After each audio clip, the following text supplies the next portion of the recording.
नमस्कार। आज 10वीं कक्षा का पहला पाठ बरसते बादल इकाई 1 ये पाठ पढ़ेंगे और इस पाठ का कवि है सुमित्रानंदन पंत जी। छात्रों, अब अपने पुस्तक खोलिए, उसमें पन्ना नंबर 1 में उन्मुखीकरण अंश पढ़ेंगे।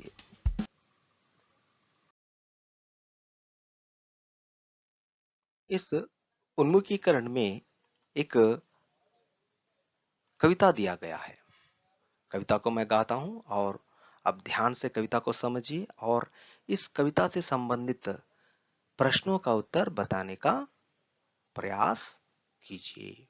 कविता है, क्या गाती हो किसे बुलाती, बतला दो कोयल रानी, प्यासी धरती देख मांगती हो क्या मेघों से पानी, हो क्या मेघों से पानी।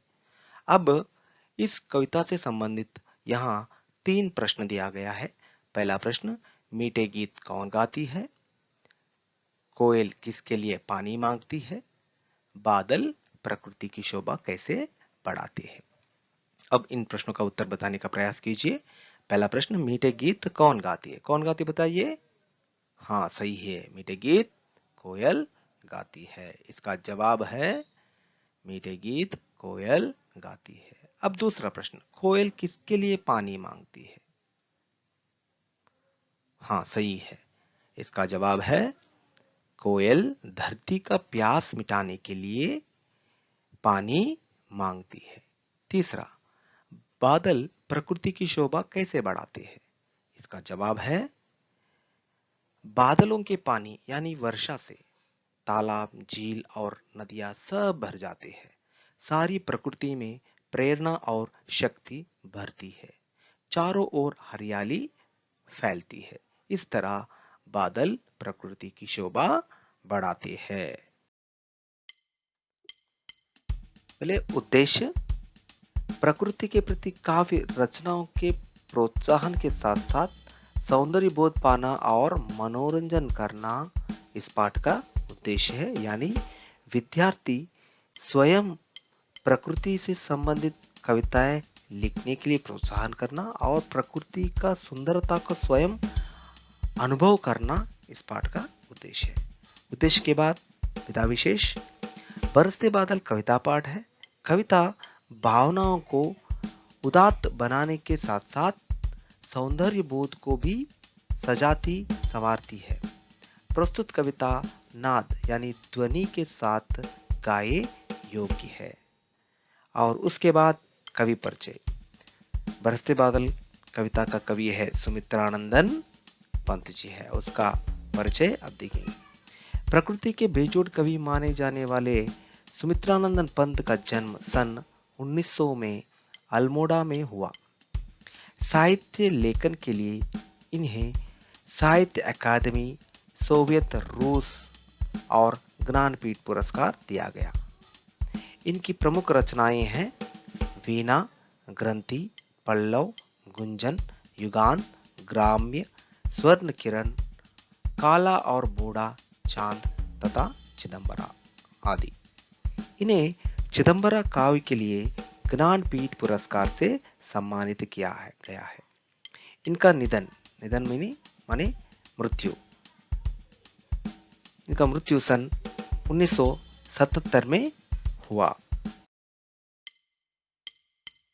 विषय प्रवेश, वर्ष ऋतु हमेशा से सबकी प्रिय ऋतु रही है। वर्षा के समय प्रकृति की सुंदरता देखने लायक होती है। पेड़ पौधे, पशु पक्षी और मनुष्य खुशी से झूम उठते हैं। इसी सौंदर्य का वर्णन यहाँ प्रस्तुत किया गया है। अब नीचे देखिए, कुछ प्रकृति से संबंधित या वर्ष ऋतु से संबंधित यहाँ चित्र दिया गया है। इनको ध्यान से देखने का प्रयास कीजिए।